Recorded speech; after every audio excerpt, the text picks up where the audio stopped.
Bien, bárbaro. Bueno, entonces, como les había explicado recién, la idea de la parte teórica de hoy es que profundicemos un poco, o por lo menos que tengamos un pantallazo general de lo que sería el modo de elaborar un cuestionario, ¿sí? Que es lo que ustedes van a tener que realizar para este trabajo de investigación que tienen que hacer para la asignatura.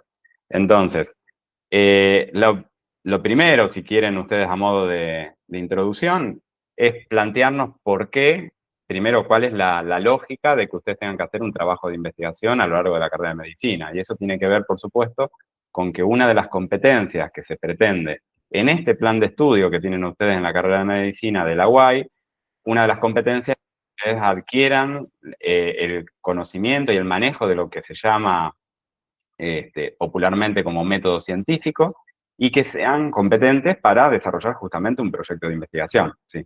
Esto, aunque parezca mentira, no es algo obvio, ¿no es cierto? No es que en todas las carreras de medicina siempre está incluida metodología, la formación en metodología de investigación. De hecho, no fue siempre así en la historia. Cuando yo estudié medicina en la Universidad Nacional de Rosario, a mí no me enseñaron en ningún momento metodología de investigación durante el grado, ¿sí? Solamente me nombraron variable dependiente y variable independiente en una materia que se llama biología, ¿sí? Y era fundamentalmente con la investigación con ratas. Así que no había ningún tipo de formación en eso. Como también ya lo hemos hablado en otras oportunidades, a medida que se fueron actualizando y se fueron modernizando los planes de estudio de la carrera de medicina, no solo se incorporó informática, sino que también se incorporó metodología de la investigación. Y verdaderamente en el programa de ustedes, en el plan de estudio de ustedes, está bastante desarrollado lo de metodología, porque podemos decir que arrancamos en cierta manera introduciéndolo ahora en informática biomédica, pero después ustedes lo continúan, tanto en tercero como en cuarto como en quinto, y finalmente ustedes tienen, para poder graduarse de médico, tienen que hacer un trabajo de investigación también real, ¿no es cierto? El trabajo final, lo que tampoco es algo tan común, ¿sí? De hecho, en la Universidad Nacional de Rosario, donde yo también soy docente, ya se los he contado un montón de veces, ahí no hay trabajo final. Metodología de la investigación es una materia cuatrimestral y nada más, una asignatura que pasa bastante desapercibida, o sea que acá en la UAI se le da mucho énfasis en esta cuestión de metodología de la investigación. Y realmente es algo que es para destacar porque es algo muy bueno. Así que bueno, en líneas generales, cuando nosotros hablamos de un proyecto de investigación y de ejecutar un proyecto de investigación, que es como lo que van a tener que hacer ustedes, tiene una serie de pasos, ¿no es cierto? Una serie de cuestiones. Para que sea factible que ustedes lo realicen en el corto tiempo que nos queda, por supuesto, que vamos a hacer ciertas concesiones, ¿no es cierto? Entonces, hay toda una etapa de planificación de lo que es un proyecto de investigación que tiene que ver con elegir un tema para investigar y después hacer una delimitación de ese tema, porque uno no puede investigar absolutamente todo, ¿no es cierto? Entonces uno tiene que hacer un recorte de todo eso. Después tiene que plantear un problema, tiene que plantear ciertos objetivos, ¿sí? En ese aspecto que es estrictamente metodológico, bueno, yo por supuesto que no voy a pretender que ustedes, sin haber cursado la parte de metodología de investigación, no me voy a poner en exquisito a la hora de pretender que me formulen una pregunta de un problema o una hipótesis perfecta, para nada, sino simplemente que más o menos enuncien una idea de temática a investigar. En ese sentido tiene que ver con las concesiones, ¿sí? Pero bueno, tiene una primera parte que pasa por ahí, ¿no? Por elegir el tema que uno va a investigar, que después lo vamos a hablar un poco más adelante cuando veamos específicamente la consigna. Luego tiene una parte, ¿no es cierto?, en la que uno planifica primero y después ejecuta la recolección de datos. Y ese es el punto central y el punto clave que vamos a tratar hoy, ¿no es cierto? O sea, cómo recolectar datos. Hay un montón de técnicas para recolectar datos. Nosotros vamos a ver una en particular, ¿sí?, que tiene que ver con el cuestionario, ¿sí? O vulgarmente también se le dice la encuesta. Luego de que uno recolectó datos, lo que tiene que hacer es analizarlos, todos esos datos, procesarlos y analizarlos, ¿sí? Y después, eventualmente, sacar conclusiones acerca de esos datos, es decir, interpretar los resultados que uno obtuvo, ¿no? Entonces, vamos a concentrarnos fundamentalmente en la cuestión, en este cuestionario que decía, que como decía recién, no es la única técnica para recolectar datos. Pensemos que tenemos el cuestionario, pero podemos tener también, por ejemplo, la entrevista, que es una técnica diferente, ¿sí? Más asociada con lo que llamaríamos el enfoque cualitativo o las metodologías cualitativas, que no la vamos a ver nosotros ahora para nada, ni solamente le menciono el título nada más, nosotros nos vamos a concentrar nada más que en el cuestionario. Pero también, por supuesto, y en medicina se usa muchísimo, también se puede recolectar datos a partir de muestras biológicas. Yo puedo hacer mediciones en pacientes, mediciones en la población, en personas, ¿no es cierto? Entonces le puedo medir la glicemia, puedo pesar a la gente, ¿sí? Medirla en cualquier aspecto. Y eso también sería una recolección de datos, ¿sí? Existe la técnica de grupos focales, es decir, hay un montón, hay unas cuantas técnicas, pero la mayoría conoce mejor lo que serían los cuestionarios, ¿no? Dentro de los cuestionarios, que son, los podríamos enmarcar en general dentro de lo que serían el enfoque cuantitativo, ¿no? Tenemos distintos tipos de preguntas. Insisto, todo esto, seguramente todos ustedes en algún momento, ya sea para la escuela secundaria, para otra carrera que puedan haber estudiado, para otra asignatura, en algún momento seguro tuvieron que diseñar algún cuestionario para hacer alguna especie de mini investigación. O sea que todos ustedes tienen algún grado de experiencia respecto de esto y no es, y todo lo que yo voy a decir les suena, ¿sí? A lo mejor no lo vieron necesariamente así tan sistemático, pero todos lo conocen. Cuando nosotros hablamos de distintos tipos de preguntas que pueden estar dentro de un cuestionario, una primera clasificación sería diferenciar lo que serían las preguntas cerradas de lo que son preguntas semicerradas, de lo que son preguntas abiertas, ¿sí? Y todos estos tipos de preguntas que yo puedo incorporar al cuestionario que voy a diseñar, es decir, al cuestionario que van a diseñar ustedes, ¿no es cierto? En grupo, ustedes van a diseñar un cuestionario. eh, Estos tipos de preguntas tienen todas ventajas y desventajas, ¿no es cierto? Entonces, las preguntas cerradas, en principio, ¿cuáles serían? Las que tienen, como puse ahí en el Power, una respuesta que está restringida, una respuesta limitada, ¿sí? Es una... Acá la persona no puede contestar lo que quiere, sino que tiene que elegir una de las opciones que yo, como diseñador del cuestionario, le ofrezco a la persona que va a contestar. Eh, y esto, de esta cuestión se desprende una enorme ventaja y una enorme desventaja, ¿no es cierto? Son ambas, la ventaja y la desventaja son realmente máximas. La ventaja, concentrémonos primero en la ventaja y es por eso que yo les voy a recomendar que cuando ustedes diseñen el cuestionario para este trabajo, fundamentalmente incorporen preguntas cerradas, no de las otras preguntas, ¿sí? Van a ver que voy a insistir bastante sobre esta idea. La gran ventaja es la facilidad del procesamiento luego, una vez que yo ya recolecté todas las respuestas de las personas. En las preguntas cerradas es muy sencillo luego sacar las respuestas de un formulario electrónico y llevármelas a cualquier software, entre ellos el Excel, por ejemplo, y calcular frecuencias. Digo como una cosa muy, muy simple. Literalmente es algo casi diría de minutos o de unas pocas horas hacer ese procesamiento y eventualmente algún grado de análisis. Pero esa facilidad de procesamiento, porque insisto, acá imagínense con esta, a modo de ejemplo, este tipo de pregunta, ¿no es cierto? Una pregunta que se llama de tipo dicotómico, porque tiene dos opciones nada más, o por sí o por no. Es muy sencillo, yo lo único que tengo que hacer es calcular qué porcentaje, qué proporción de personas contestaron que sí, que alguna vez fumaron cigarrillo, y qué proporción de las personas dijeron que no. Entonces esto es una cosa muy, muy simple. ¿Cuál es la gran desventaja? Enorme desventaja que tiene, que no van a captar con precisión lo que la persona quería responder. Son las preguntas cerradas, son las más imprecisas respecto de eso. Porque hay altas chances de que la persona hubiera querido contestar otra cosa, pero como nosotros no le dimos esa opción que quería contestar, terminó amoldando su respuesta a la oferta que nosotros le hicimos. Por lo tanto, no estamos captando de verdad la respuesta de la persona, la respuesta que hubiera querido la persona, sino algo aproximado. En realidad es algo relativamente lejano, ¿no es cierto? Y dentro de estas preguntas cerradas tenemos varios tipos de preguntas. Como mencionaba recién, una opción son las preguntas dicotómicas, ¿sí? Que tienen dos respuestas posibles. Entonces, fíjense esta pregunta que yo mencionaba recién.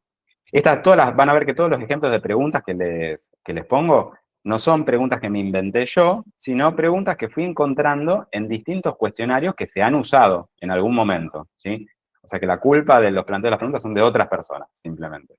Y van a ver que lo difícil que es plantear las preguntas, y eso es en lo que yo quiero ser justamente muy enfático el día de hoy, que muchas veces cuando uno tiene que hacer un proyecto de investigación, no le dedica el tiempo suficiente a pensar cómo plantear las preguntas. Uno lo pasa como demasiado rápido, uno dice, bueno, más o menos se me ocurrieron estas 10, 12, 20, de 50 preguntas y uno las manda así nomás.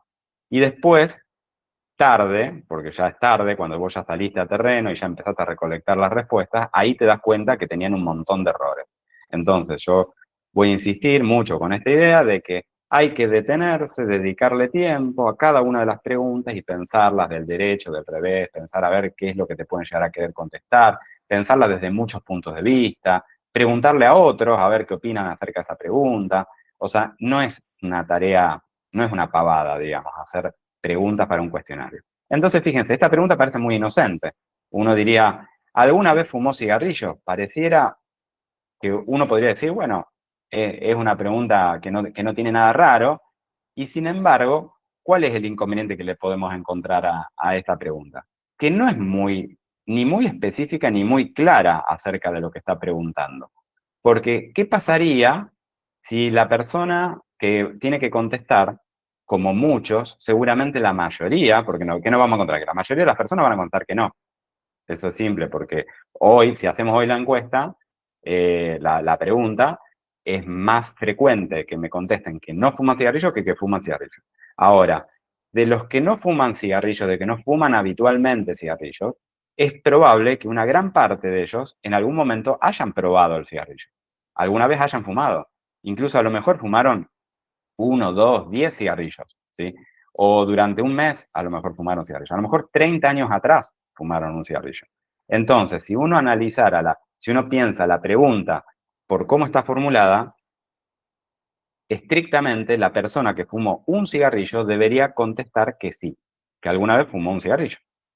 Y si, salvo que nosotros tengamos otras preguntas, que es posible, ¿no es cierto?, en un cuestionario, otras preguntas que aclaren esas situaciones, con lo que nos vamos a encontrar es con que quizás algunas de las personas que fumaron apenas algunos cigarrillos me marcan que sí y otras del mismo grupo me marcan que no. De un modo quizás un poco impredecible, es decir, yo no voy a saber luego, cuando vaya a analizar las respuestas, cuántas de las personas que me dijeron que sí o cuántas de las personas que me dijeron que no, en realidad fumaron 10 cigarrillos, 20 cigarrillos, un mes o un día, nada más, ¿sí? Porque en definitiva, esta pregunta no contemplaba esa posibilidad, sino que era como un poco extrema en ese sentido, ¿no? Pero por otro lado, esta es una pregunta sacada de un cuestionario quizás algo antiguo, que a lo mejor tiene más de 10 años. Y entonces parecía que todo el mundo iba a entender lo que quiere decir un cigarrillo. O sea, que no había ninguna discusión respecto de lo que es un cigarrillo. Porque en ese momento, cigarrillo a lo mejor se interpretaba que era el cigarrillo de tabaco mayoritariamente, aunque ya alguno podría haber planteado que a lo mejor podía ser cigarrillo de marihuana y entonces el que fumara cigarrillo de marihuana podía no tener del todo claro qué tenía que contestar, si sí o no. Pero después se sumó el cigarrillo electrónico. Y entonces las personas que vapean no estaría muy claro si deberían contestar que sí o deberían contestar que no, porque no se sabe a qué se refiere. Yo tendría que aclarar justamente en algún lado o en la misma pregunta o un paso previo, tendría que aclarar que me estoy refiriendo a cigarrillos exclusivamente de tabaco o cigarrillos, o que incluye los cigarrillos electrónicos o que incluye el vapeo. Es decir, que esta pregunta que parecía, insisto, un poco inocente, un poco como que no tenía nada raro, en definitiva esconde algunos errores, digamos, o sea, algunas dificultades que si yo no las pienso previamente, son dificultades que se me van a filtrar después en la respuesta, ¿cierto? Una, no digo la solución, pero una alternativa a esto, cuando yo no estoy muy seguro si las preguntas son por sí o por no, es a veces hacer la de opciones múltiples, que también sigue siendo una pregunta cerrada. La diferencia es que no es dicotómica porque no tiene solo dos respuestas posibles, sino que tengo varias, ¿sí? Muchas respuestas posibles. Eh, con una aclaración, en este caso estamos hablando de una pregunta de tipo multiple choice, digamos, de opciones múltiples, como la de los parciales, vieron que ustedes las conocen perfectamente, pero que en este caso solamente se puede elegir una opción, ¿sí? Solamente la persona está obligada a elegir una de todas estas. Y como está obligada a elegir una de todas estas, por ejemplo, en esta pregunta dice, ¿cuándo fue la última vez que le tomaron la presión arterial? Entonces dice menos de un año, entre 1 y 2 años, más de 2 años, o no sabe y no contesta. Eh, Se tiene que cumplir un principio, ¿sí? Que es, en realidad, dos principios se tienen que cumplir cuando yo tengo así múltiples opciones.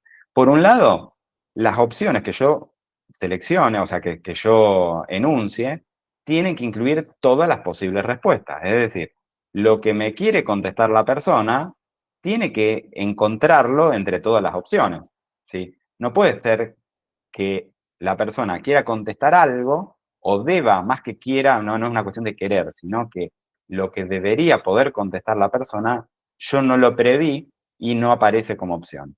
Entonces, por ejemplo, en este caso, se me ocurre a mí que acá estamos preguntando cuándo fue la última vez que le tomó la presión arterial y estamos poniendo cierto rango de tiempo, ¿no es cierto? Pero podría pasar que a la persona nunca le hayan tomado la presión arterial.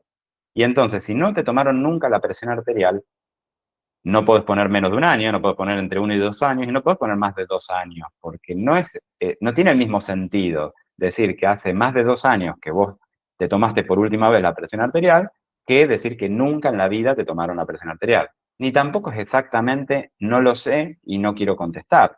¿Sí? Entonces se estaría distorsionando la verdadera respuesta. Y ustedes me pueden decir, pero ¿cómo a quién no le tomaron alguna vez la presión arterial? Y por eso seguramente los que hicieron esta pregunta no lo pensaron, no lo previeron. Pero si esta pregunta yo la quiero hacer en un grupo donde aparecen, por ejemplo, adolescentes, en los adolescentes sería muy común que no les hayan tomado la presión arterial nunca, porque en los niños no se suele tomar la presión arterial. Entonces, no es lo más habitual que pase eso, ¿sí? Entonces, es más, quizás hasta a lo mejor si yo se lo preguntara a alguno de ustedes, quizás hay más de uno de ustedes que a lo mejor nunca se tomó la presión arterial. Y entonces, ¿cómo contesta esto? ¿Sí? A esto me refiero con que en algunas situaciones la persona tendría que contestar una opción que no está. ¿Sí? Y entonces ahí también me genera un problema, porque esa persona, si yo obligo a la persona que conteste, por ejemplo, en un formulario electrónico, yo puedo marcar como obligatorias todas las preguntas. Entonces la persona no puede enviar el formulario hasta que no me contestó todas las preguntas.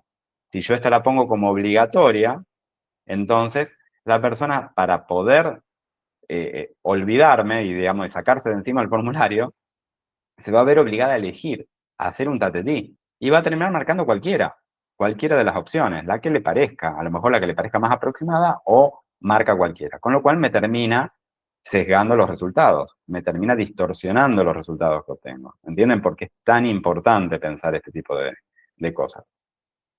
Pero no es lo único esto, ¿sí?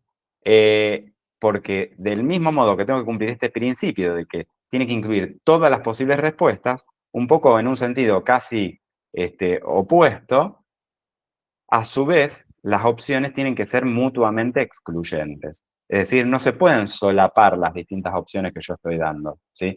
Y acá tenemos un ejemplo de principiante, ¿sí? Que justamente yo voy a tener que evaluar en el cuestionario que ustedes me envíen, como que forma parte del trabajo, que no cometan este tipo de errores, ¿no es cierto?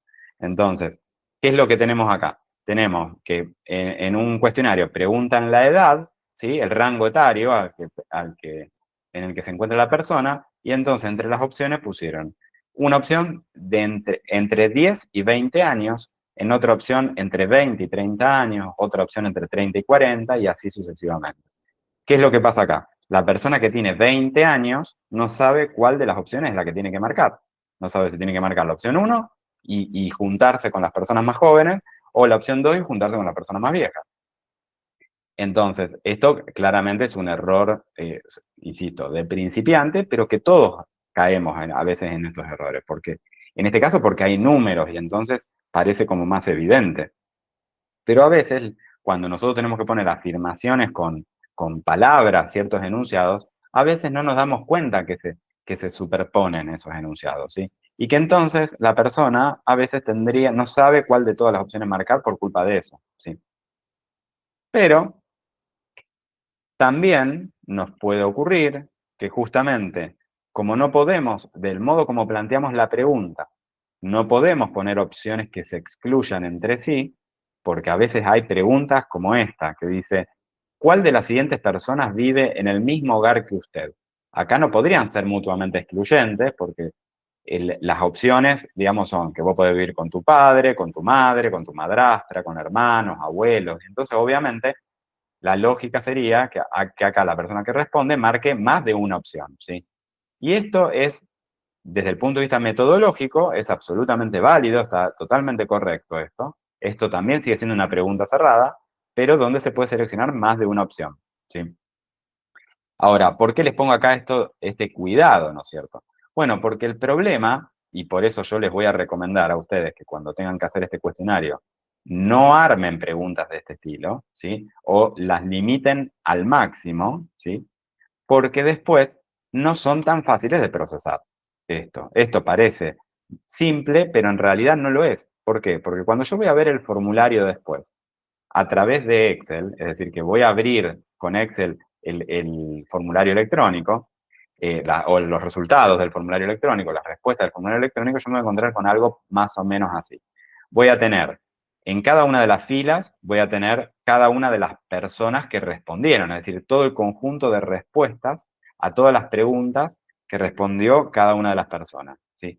Y a su vez voy a tener en cada una de las columnas, voy a tener cada una de las preguntas.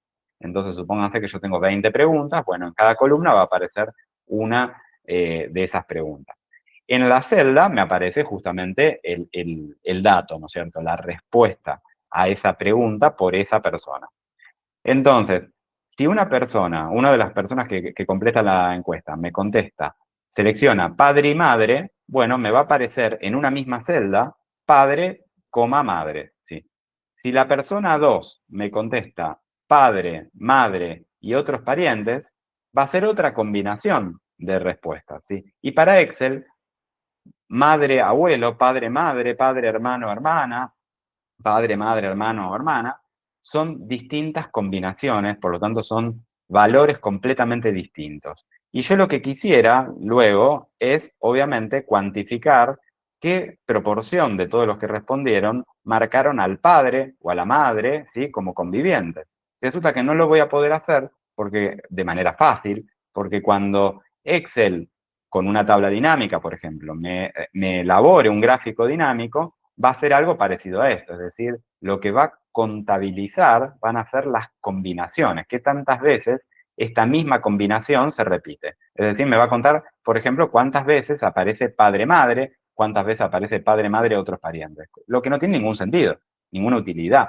en este caso. Entonces, no es que yo no podría salvar esta situación. Lo podría hacer, pero ya implica muchísimo más trabajo. Yo tendría que dividir los resultados, por ejemplo, en diferentes columnas, transformar esta misma pregunta en múltiples preguntas, lo que implica todo un procesamiento posterior que no les va a dar el tiempo, por supuesto, para hacerlo, requiere mucho más conocimiento acerca del uso de Excel y excede lo que nosotros tenemos que hacer. Entonces, por eso mi recomendación es que no se compliquen la vida y no planteen las preguntas de este tipo, ¿sí? Porque hay otras estrategias para resolver esta situación, ¿sí?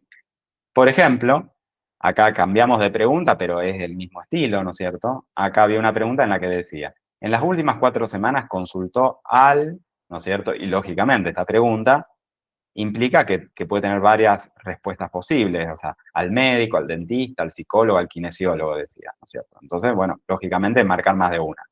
Pero uno puede reformular esta pregunta transformándola en varias preguntas dicotómicas, por sí o por no, ¿sí? Entonces, que en esta estrategia yo dejo un mismo enunciado, ¿sí? Hay un único enunciado que dice, en las últimas 4 semanas consultó al, con lo cual la persona, una vez que entendió el enunciado, después le resulta mucho más sencillo responder las preguntas, ¿sí? Y luego pongo médico, dentista, psicólogo, kinesiólogo, por sí o por no. Y entonces la persona directamente marca sí, no, sí, no, sí, no. Y esto después, en Excel, va a ser interpretado como 4 preguntas distintas. Por lo tanto, va a calcular las frecuencias de manera separada, de manera individual, para cada una de estas. Con lo cual me resolvió ese problema que yo hubiera tenido al plantearlo de este modo. Entonces, esta es una estrategia perfectamente válida para salvar esa problemática que decía antes de la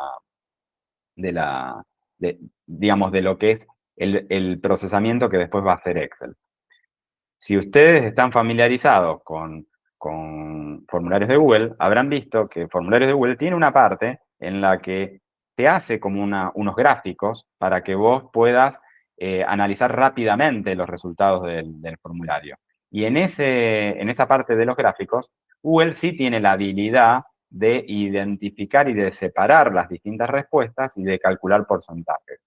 El problema se nos presenta cuando nosotros eso lo queremos llevar a hoja de cálculo, a Excel, ahí ya se complica. Entonces, por eso es que yo les recomiendo que no utilicen en este caso esta estrategia, ¿sí?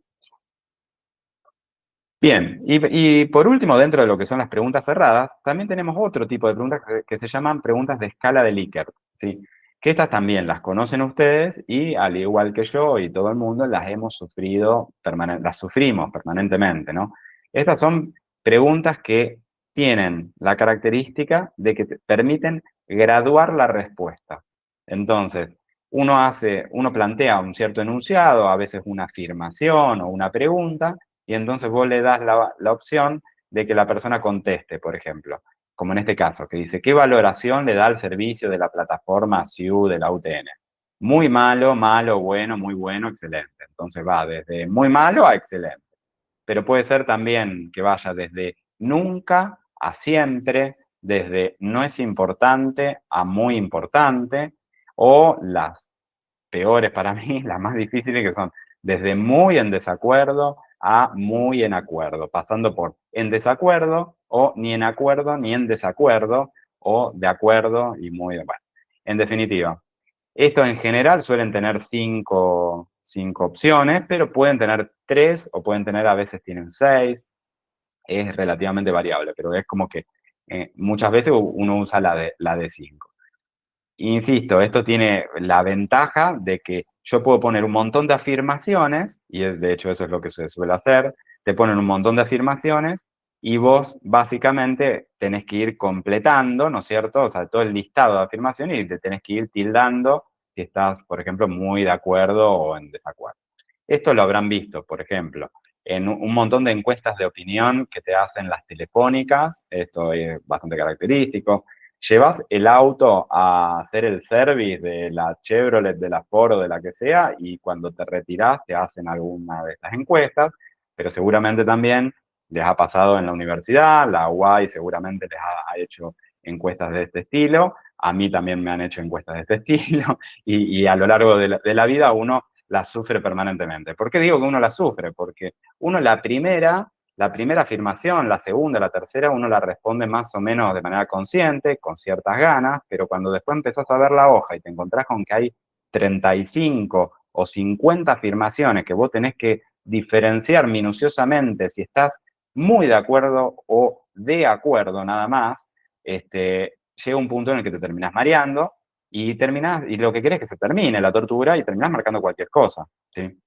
Entonces, ahí eso también genera cierta imprecisión. Por eso también hay un aspecto que es sumamente importante, que es que cuando ustedes tengan que hacer este cuestionario que tienen que hacer para el trabajo, a lo mejor ustedes se pueden sentir tentados de decir, uy, se me ocurrieron un montón de preguntas, vamos a ponerle 50 preguntas, pero eso no sería adecuado, porque si ustedes le arman un cuestionario con 50 preguntas, como decía antes, te van a contestar las primeras 5 con ganas o las primeras 10 con ganas y después te van a contestar el resto así nomás. Entonces no es razonable meter 50 preguntas en una encuesta.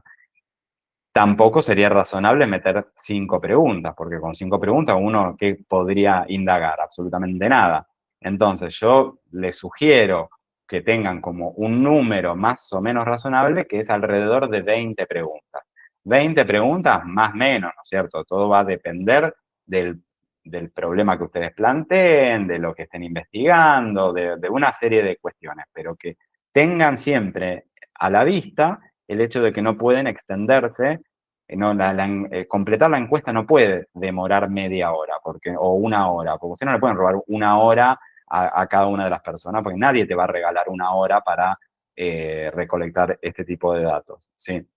Porque además no están haciendo el censo, o sea, tiene que ser corto. Entonces hay que seleccionar muy bien las preguntas, por eso es que uno las tiene que pensar tanto, porque uno tiene un tiempo finito para hacerlo. ¿M? ¿Pueden usar preguntas con la escala de Likert? Sí, por supuesto. Si a ustedes les parece que en algunas, digamos, yo no les recomiendo que hagan 20 preguntas de estas, ¿sí? Pero alguna pregunta con la escala de Likert podría ser perfectamente válido y razonable, ¿sí? Bien, hasta ahí lo que eran las preguntas cerradas, ¿sí? Y como veníamos hablando, las preguntas cerradas tenían esa gran dificultad, esa gran desventaja de que, en definitiva, terminaban siendo poco precisas porque la gente se tenía que acomodar a lo que el investigador había previsto. Entonces, la típica salida a eso es armar preguntas semicerradas. O sea, uno que habitualmente que dice, bueno, como la verdad que yo no puedo prever todo lo que me puede querer contestar la gente, por las dudas, vamos a armar la pregunta pensándola como si fuera una pregunta cerrada, pero al final le agregamos el otros. Otros, especificar, otros a completar.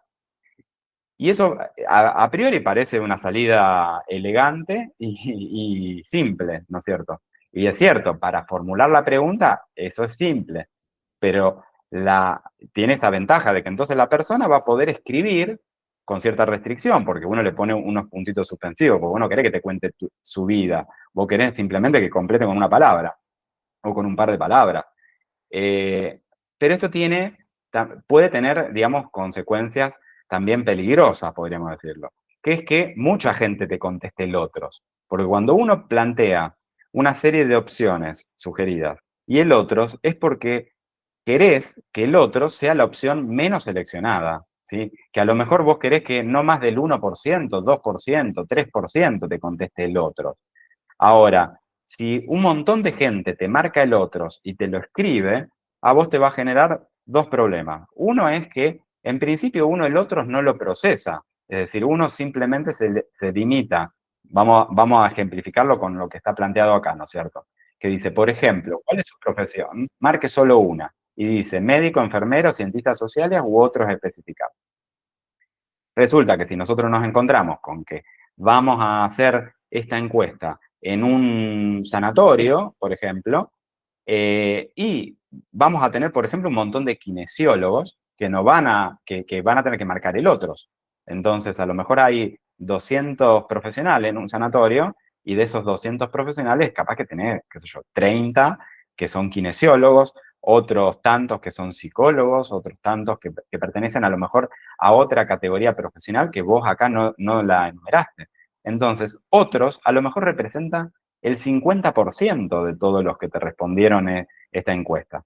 Y entonces, en principio, ¿uno qué haría? Uno haría un gráfico, supónganse que uno hace un gráfico de tortas acá. Y entonces vas a poner médicos 25%, enfermeros qué sé yo, un 30%, ¿sí? Eso te da el 55%. Cientistas sociales, ponerle que te dé el 1%, llegaste al 56%. Y el otro te va a quedar en un 44% que cuando uno después vaya orgulloso a presentar estos resultados en un congreso y uno lo presenta ahí en un PowerPoint, con toda lógica, cualquiera que esté en el público, lo primero que te va a preguntar es, explícame quiénes son esos otros, porque esos otros son un montón y vos no estás especificando qué profesiones tienen esos otros. Entonces es un valor muy relevante el 44%. ¿Entienden? Entonces ahí vas a hacer un papelón, ¿no es cierto? Entonces que te vas a ver obligado, cuando vos veas que el otro sale muy frecuentemente, a especificar, y esto cómo lo vas a tener que hacer. Vas a tener que ir a abrir en la hoja, digamos, en Excel, ¿no es cierto? Vas a tener que ir a contabilizar manualmente qué es lo que te contestó cada una de las personas que marcó otros. ¿Por qué digo manualmente? Porque acá una persona que puede escribirlo como quiera, entonces una persona que es kinesióloga te puede escribir kinesiólogo, otra puede poner kinesióloga, otra persona puede poner licenciado en kinesiología, otro a lo mejor te pone kinesio, y para Excel todos esos van a ser valores diferentes, ¿sí? Por más que uno diría, bueno, pero se refiere todo a lo mismo, pero Excel no identifica que se refiere todo a lo mismo. Entonces, va a necesitar que el Pero siguen estando conteo, dentro, perdón, siguen estando sí, dentro del ámbito de la salud. sí, Es decir, los más representativos, médico, enfermero, qué sé yo, cirujano, anestesiólogo, y después los otros, por ahí se sobreentiende que tienen que ver con el ámbito de la salud. A lo que voy con esto es que si te dicen quiénes son los otros, y los que no son principales, bueno, por ahí algunos se sienten tocados, pero los que no son principales o no son relevantes para la encuesta que estoy haciendo, una cosa así. O bueno, igual es muy...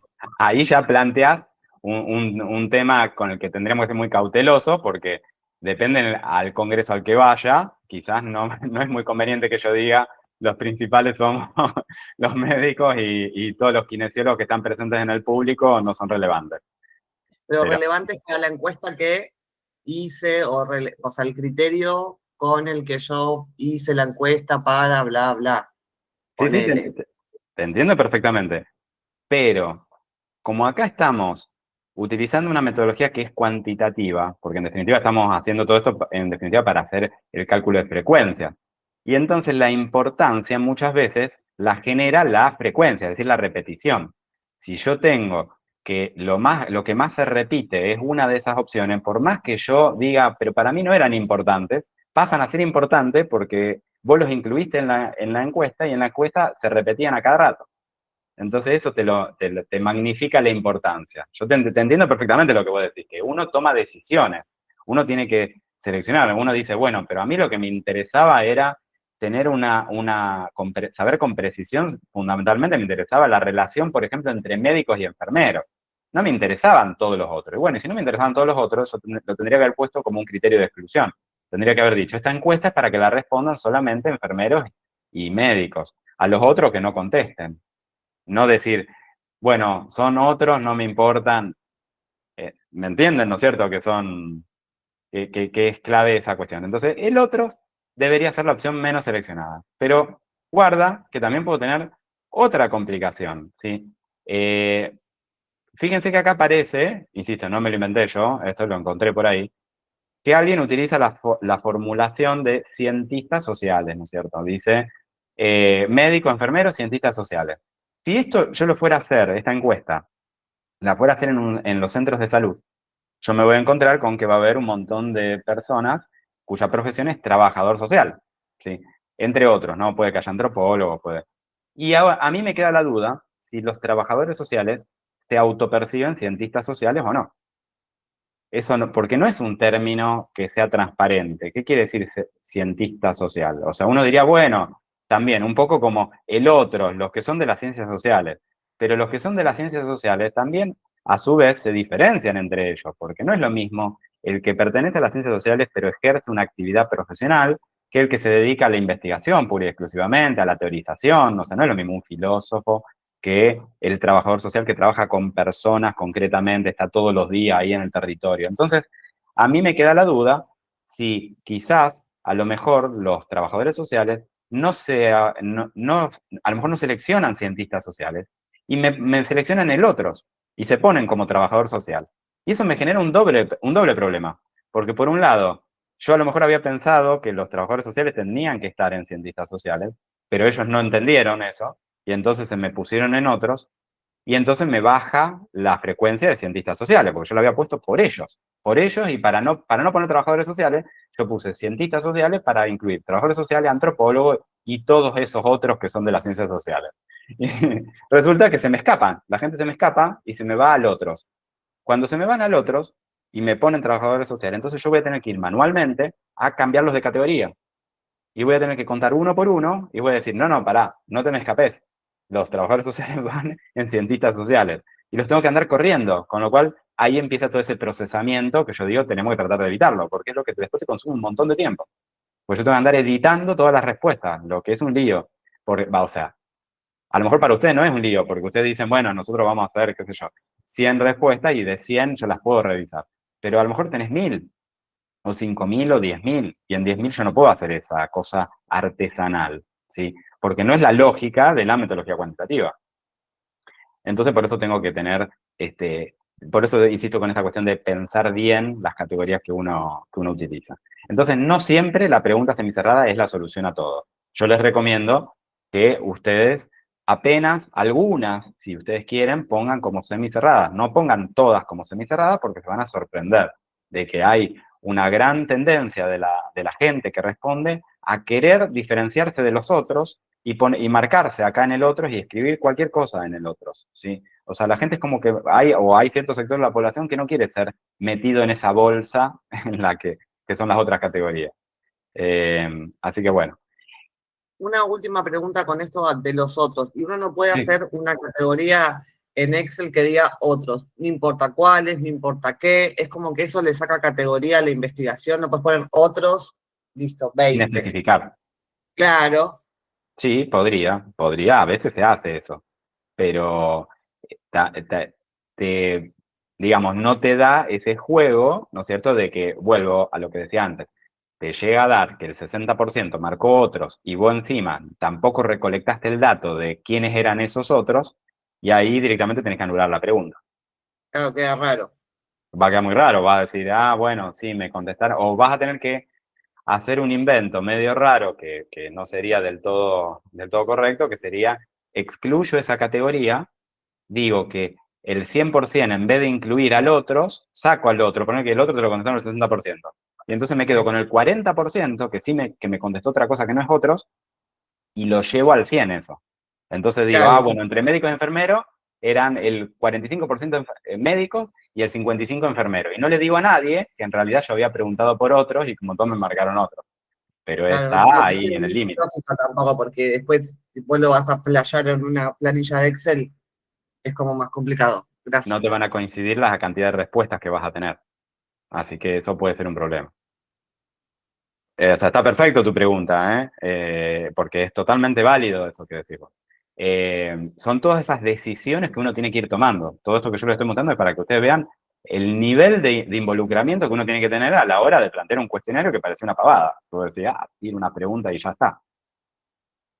Las preguntas abiertas, bueno, se desprende de lógica, ¿no es cierto?, que tienen la gran ventaja de que son las más ricas, son las más interesantes. O sea, verdaderamente, si ustedes alguna vez prueban hacer un cuestionario o una entrevista, mejor, ¿sí? Con preguntas abiertas, están buenísimas porque verdaderamente las respuestas que te da la gente son imprevisibles, realmente. O sea, vos no te podés imaginar muchas veces con qué se sale la gente, digamos, cuando vos haces esas preguntas. A veces no tenés casi más remedio que plantear preguntas abiertas porque no podés ponerle opciones cuando, pues, qué sé yo, en preguntas que dice, ¿por qué asiste a psicoterapia? Como a modo de ejemplo. Y esto es una cuestión muy personal. Yo le podría poner a lo mejor, asiste por depresión, por trastorno de ansiedad, por cosas, pero estaría, por un lado, como patologizándolo, ¿no es cierto? Estaría haciendo que elija un diagnóstico cuando ni la persona tiene realmente el diagnóstico. Y a veces las personas combinan un montón de esos diagnósticos. No es que van exclusivamente por un trastorno de ansiedad, sino que tienen un poco de depresión. O a lo mejor van simplemente porque dice, quiero hablar de que va mal mi matrimonio. Y vos decís, ¿dónde lo encajo eso? Entonces, ¿por qué asiste a psicoterapia? ¿En qué situación se sintió mejor atendido? ¿Por qué decidió estudiar esta carrera? ¿Qué piensa sobre el funcionamiento del sistema de salud actual? ¿Qué sé yo? Hay un montón de preguntas que quizás necesitan una pregunta abierta. Eh, entonces, son muy ricas, muy interesantes. Acá la idea sería no que la persona te escriba una monografía y que esté, qué sé yo, 4 horas escribiéndote y te escribe 40 páginas, ¿no? Sino una restricción, ¿no? A lo mejor un parrafito, ¿sí? Pero así todo, por más que uno le restrinja la cantidad de palabras que puede poner, el grave inconveniente que tiene esto es que después, ¿qué hacemos con esas respuestas? O sea, son súper interesantes, pero las voy a tener que leer manualmente, una por una. Excel no me ayuda en nada respecto de eso. Y entonces, interesantísima, pero si yo tenía 5000 encuestas, tengo que leer 5000 respuestas. Y si tengo más de una pregunta abierta, es 5.000 multiplicado por la cantidad de preguntas abiertas que vos hayas hecho. Y no es, uno puede decir, bueno, las leo con un poco de tiempo, en las vacaciones me pongo a leerlas, ponele. Pero las leo y esa es la primera parte del problema. La segunda parte del problema es, ¿y después qué hago con todo eso que yo leí? O sea, ¿qué análisis le doy a todo eso? Porque ahí la estadística no me viene a ayudar, porque yo no puedo contabilizar frecuencias en eso, porque obviamente que las respuestas no se van a repetir.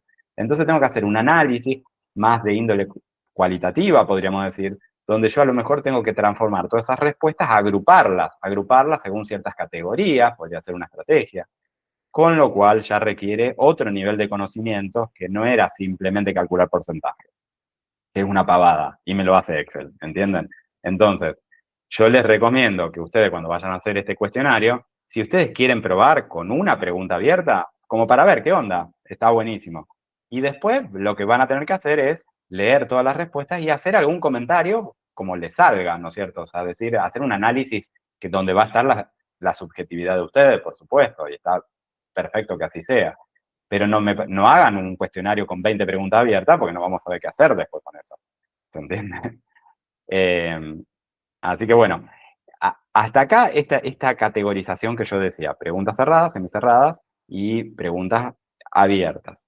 Pero hay otra categorización que también es muy relevante para la actividad que ustedes tienen que hacer, que es que yo en un cuestionario para una investigación, yo voy a separar en dos, podríamos decir, el conjunto de preguntas. Voy a tener, por un lado, preguntas que apuntan específicamente al problema que yo estoy estudiando. Supónganse que ustedes dijeran, nosotros vamos a investigar sobre la higiene del sueño o los trastornos del sueño, ¿sí? A modo de ejemplo, digo. Bueno, genial, van a tener una serie de preguntas que van a apuntar, ¿sí? A ver si la cantidad de horas de sueño que tiene la persona, si hace alguna actividad, por ejemplo, antes de irse a dormir, si toma café, qué sé yo, todas cosas que tienen que ver con la problemática específica del sueño. Pero siempre en cualquier investigación uno no comienza por eso, sino que generalmente uno comienza por hacer preguntas que vamos a llamar sociodemográficas, que serían preguntas que me permiten caracterizar a la muestra, a la gente que está incluida dentro de la encuesta. Es decir, que me permite entender, describir quiénes son los que respondieron. Y entonces, obviamente, la primera variable que a uno se le va a ocurrir es la edad, porque no da lo mismo. Si ustedes están haciendo una investigación sobre el sueño, no va a dar lo mismo que las personas que respondieron tengan 18 años, que tengan 40, que tengan 80. Simplemente ustedes ya lo saben, ¿no es cierto?, que la cuestión del sueño, la cantidad de horas de sueño va variando, las que te pide fisiológicamente el cuerpo, en cierto sentido, varía, ¿no es cierto?, con el paso de la edad. Son más expertos ustedes que yo, porque lo han visto en en medicina del estilo de vida, que les machacan y machacan con la cuestión del sueño. Entonces, la edad acá actúa como una variable sumamente importante, ¿no es cierto? Pero puede haber otras problemáticas en las que ustedes a priori no se dan cuenta que la edad puede ser relevante, pero la edad siempre hay que preguntar. Entonces, ¿qué otras variables son relevantes? ¿Sí? Dependiendo, a veces varía de una investigación a otra, pero en general vamos a tener la edad, por supuesto, vamos a tener la nacionalidad, vamos a tener el nivel de estudios, la ocupación, el trabajo, la etnia, el estado civil. Digamos, son típicas variables que por lo general que se transforman en preguntas, que hay que hacerlas, ¿sí?, independientemente de la problemática de la que uno esté investigando. A veces con algunos ajustes, a lo mejor ustedes me dicen, pero nosotros vamos a hacer una investigación que tiene que ver con todos estudiantes universitarios. Y bueno, a lo mejor entonces si es con todos estudiantes universitarios, a lo mejor ustedes consideran que el estado civil, por lo que están planteando, no parece relevante. Bueno, listo, está bien, a lo mejor no metés estado civil. Pero si ustedes van a hacer una investigación sobre estudiantes de medicina, no podrían no meter la nacionalidad. Ahora no me quiero anticipar, esto lo vemos en un ratito. Y también está, por supuesto, la cuestión del sexo, género, que ahí está con signo de pregunta, ahora después lo charlamos. Pero quería volver al tema de la edad para que no se me pase una serie de puntitos que hay acá. Uno podría decir, bueno, no debe haber pregunta más fácil para hacer que preguntar la edad. Digo, no te podés trabar a la hora de armar una pregunta acerca de la edad. Y no es tan así, no es tan fácil. Pues uno podría decir, bueno, simplemente le pregunto cómo está acá, ¿qué edad tiene actualmente? Lo dejo ahí a completar y le pongo años. Y uno podría decir, bueno, pero esto no puede salir mal, esto. Y sale mal igual, porque a pesar de que es obvio que acá la persona debería, o uno piensa que es obvio que debería completar con un número, muchas veces las personas no te completan con números. Entonces, en vez de ponerte 2 y 4 para poner 24 años, te escriben 24 años. Y vos decís, pero ¿para qué te complicaste la vida escribiendo en números? Pero siempre hay uno, siempre hay dos, tres o cuatro. Que cuando vos le das la opción de escribir algo, te escribe cualquier cosa, literalmente. Entonces, está bien, usted me puede decir, bueno, pero por ahí el formulario tiene la posibilidad de bloquear que solo admita números, podría ser una solución. Pero incluso cuando solo admite números, está el planteo que uno se puede hacer que es ¿para qué les puede interesar a ustedes saber la edad con el nivel de precisión de poder diferenciar si la persona tiene 23, 24 o 25 años? ¿En qué cambia que vos tengas 23, 24 o 25? Depende del tema que vos estés investigando, pero lo más probable es que no haya una gran diferencia. Hay diferencia, si yo digo entre 17 y 18, porque es la mayoría de edad, y sobre todo hay diferencia entre tener 18 años y 25 a lo mejor, o entre 18 y 30. Puede haber una gran diferencia entre un adolescente y un adulto joven. Indudablemente va a haber diferencia entre 30 años y 65 y más de 65. Puede haber diferencia entre 65 y 95, por supuesto, pero no sé si necesito la edad exacta. Entonces lo más probable es que con un rango etario yo me pueda conformar en la mayoría de los casos, y eso simplifica la cuestión, porque entonces le pongo una opción que solamente puede marcar una opción, que sean excluyentes entre sí, es mucho más simple de procesar y listo. Sin embargo, cuando uno hace los rangos, no es que haya un estándar, que los rangos siempre tienen que ser de 5 en 5, de 10 en 10, que tienen que ser iguales los rangos. No, pueden ser, como pueden ver acá, son todas capturas de distintos cuestionarios, cada uno los fue resolviendo de un modo diferente. Entonces, por ejemplo, acá, este rango que está acá al final, que va de 5 en 5, se parece a lo que uno haría para una pirámide poblacional. Entonces, es como más complejo este rango. ¿Por qué? Porque supónganse que yo quisiera hacer una investigación, como decía antes, con estudiantes universitarios. No tiene sentido que yo le ponga de rango de 0 a 4 años o de 5 a 9 años si no va a haber ninguno en la universidad que tenga esa edad. Entonces, ¿para qué le voy a poner ese rango? Estoy, digamos, desperdiciando espacio en el cuestionario y complejizando la cosa. Y a su vez también, ¿me sirve tener así de 5 en 5? Es una decisión que tengo que tomar. Yo podría hacer así, como este que está acá, por ejemplo, y poner menores de 25 por un lado, y después de 10 en 10, y después más de 65 por otro. Pero a mí no me convencería mucho, porque en la universidad, entre los estudiantes universitarios, como decía antes, puede haber diferencias entre los 18 y los 25 años. Entonces me parece muy extremo quizás ese rango, porque estaría metiendo prácticamente en la misma bolsa a no sé si la mayoría, pero gran parte de los estudiantes, depende de la carrera y todo eso, ¿no es cierto? Pero gran parte de los estudiantes me caerían en una sola categoría, entonces no me serviría mucho. Eh, pero si yo fuera, con el mismo ejemplo, vamos a suponer que yo quiero hacer un cuestionario en geriátricos, ¿sí? Mi problema de investigación, después lo voy a repetir, ese mismo problema de investigación a modo de ejemplo, tiene que ver con la pérdida de autonomía en los adultos mayores institucionalizados, ¿sí? Eso sería un tema súper interesante. Bueno, resulta que si yo voy a ir a hacer el cuestionario en geriátricos, este rango no tiene ningún sentido, porque me voy a encontrar con que la inmensa mayoría de la gente me va a marcar más de 65 años, entonces no me permite diferenciar. Claro, lo que serían las preguntas sociodemográficas en cuanto a la edad va a depender mucho, va a responder y va a obedecer al tema de estudio, básicamente. A la población en la que yo voy a hacer Claro, que vas población que vi. a generar digamos, eso. Exacto, exactamente.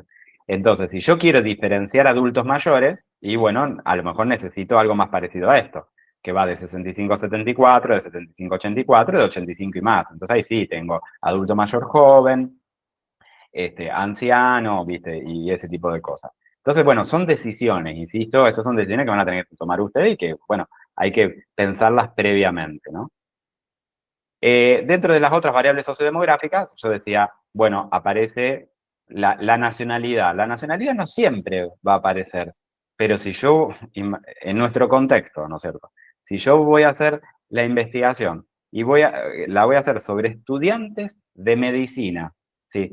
Y ni hablar si lo hago en la UAI, ¿no es cierto? Pero en general, en Argentina, estudiantes de medicina en Argentina, yo no podría no preguntar la nacionalidad, porque ya lo sabemos todos que la nacionalidad está, no son todos argentinos, para nada. A lo mejor si usted me dice, y lo voy a hacer en, qué sé yo, en ciencia económica, y en ciencias económicas a lo mejor no es tan relevante, porque voy a tener a lo mejor 99% de gente que, digo yo, no sé, la verdad que no hablo sin saber. Pero en medicina, claramente, esa es una variable relevante, ¿no es cierto? Ver la nacionalidad.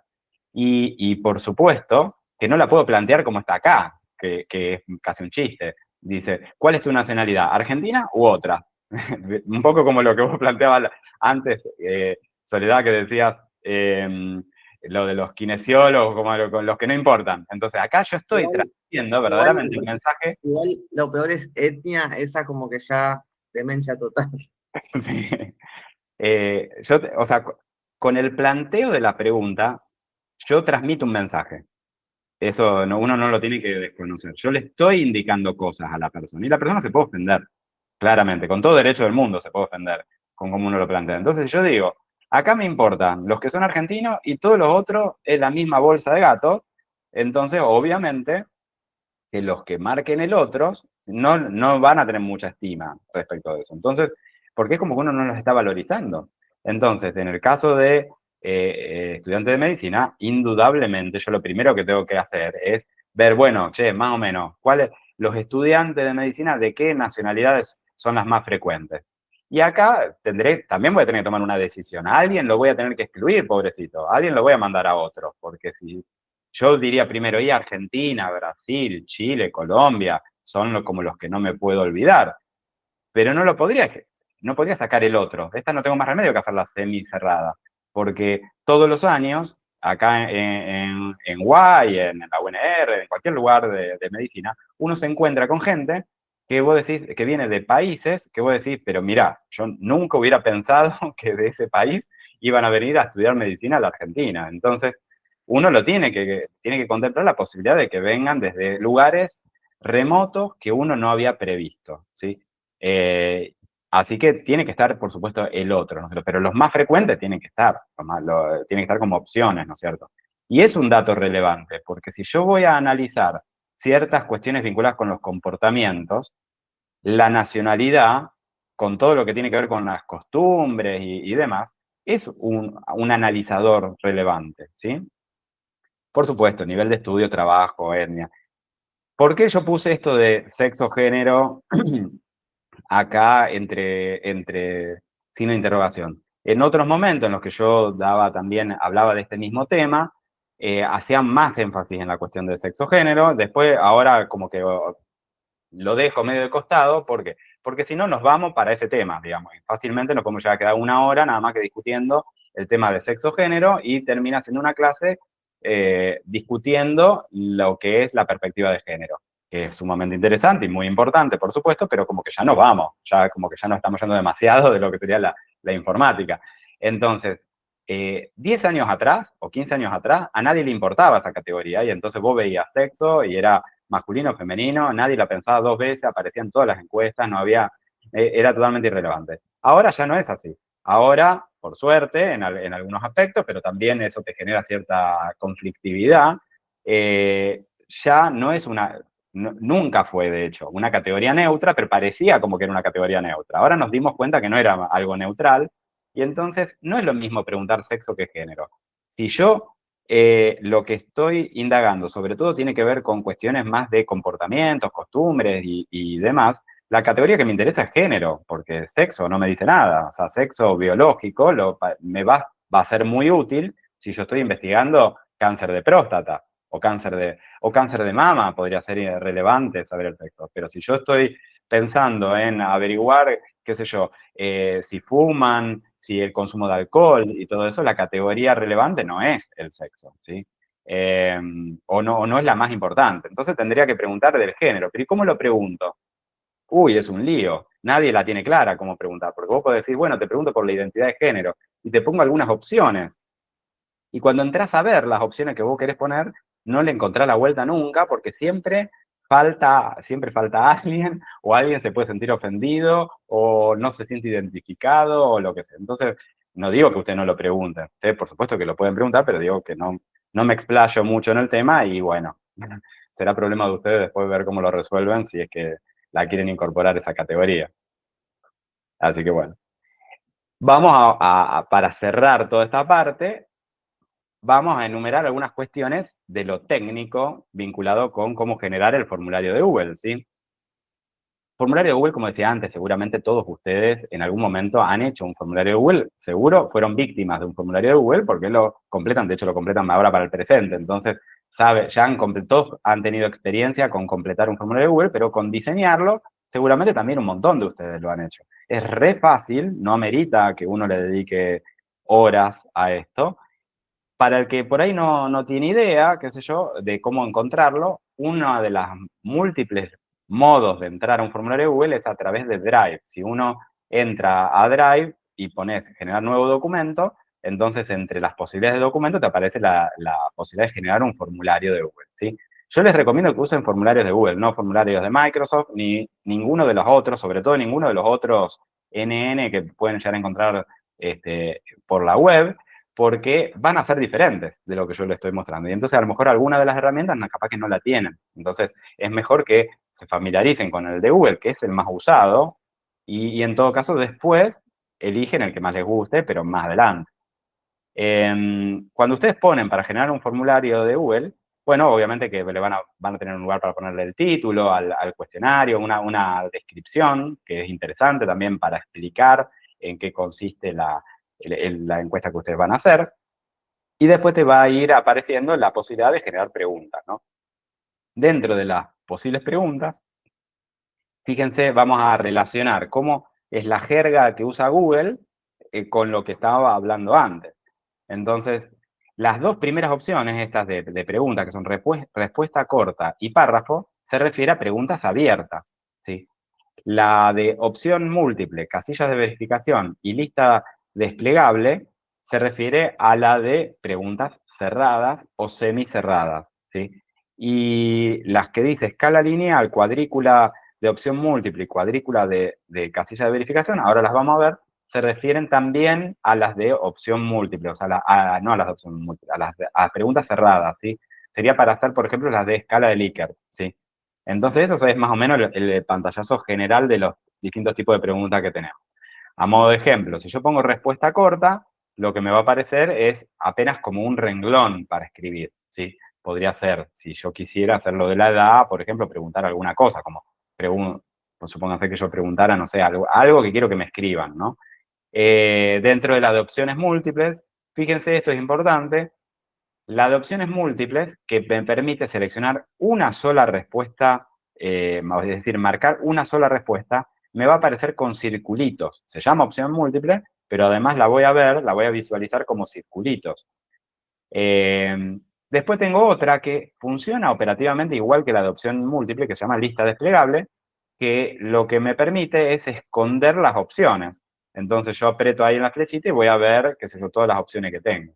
¿Qué ventaja tiene? Y que me hace el formulario a veces un poco más prolijo, pero no tiene ninguna ventaja operativa, digamos, respecto de la de opciones múltiples. Así que vuelvo a lo que yo venía repitiendo. Ustedes cuando hagan el cuestionario tienen que tratar de hacer la mayoría de las preguntas, las tienen que hacer con esta modalidad de opciones múltiples, ¿sí?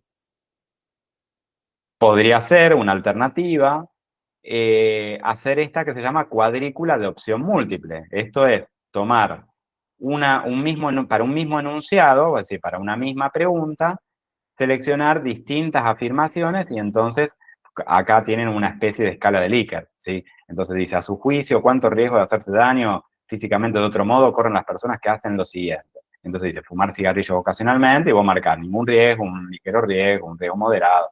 Bueno, esta también es una pregunta cerrada, ven que tiene circulitos, una sola se puede seleccionar, si yo selecciono ningún riesgo, automáticamente sale de un ligero riesgo, o sea que no hay chance de que la persona me marque dos, ¿sí? Esta también sería otra opción, ¿no es cierto? Otra posibilidad que ustedes podrían elegir, ¿no? Lo que no deberían usar, lo que no les recomiendo, o de manera muy moderada, es lo que había hablado antes. La posibilidad de hacer una pregunta que admita múltiples respuestas simultáneamente. Entonces, eso en Google se llama casilla de verificación. Y ven que lo representa con un cuadradito y una tilde. Entonces, si ustedes ven que la pregunta te sale en cuadradito, las opciones te salen en cuadradito, es porque marcaron mal, pusieron casilla de verificación. Y guarda, porque acá las personas van a poder, no tienen ningún límite, que pueden seleccionar varias, más de una, ¿sí? Y era lo que habíamos dicho al principio. Esto después se traduce en que en la misma celda voy a ver la combinación de respuestas marcadas, no las respuestas por separado. Del mismo modo que teníamos opción múltiple simple, podríamos decir, y cuadrícula de opción múltiple, que combina varias, lo mismo pasa con las casillas de verificación. Yo tengo cuadrícula de casilla de verificación. Y entonces acá también puedo preguntar varias cosas simultáneamente, pero se pueden marcar varias respuestas simultáneamente. Así que tengan cuidado de no confundir esta cuadrícula de casilla de verificación con la cuadrícula de opción múltiple, porque están una al lado de la otra, como pueden ver. Y un último punto que es sumamente relevante también, de la configuración del formulario. El cuestionario que ustedes tienen que hacer tiene que ser anónimo, ¿sí? Esto es muy relevante, muy importante, porque nosotros vamos a trabajar después con esos datos, los van a difundir en el sentido de que los voy a ver yo, digamos. Entonces, es importante que ustedes le garanticen a la persona que responda que ustedes no van a poder identificar quién es el que respondió, ¿sí?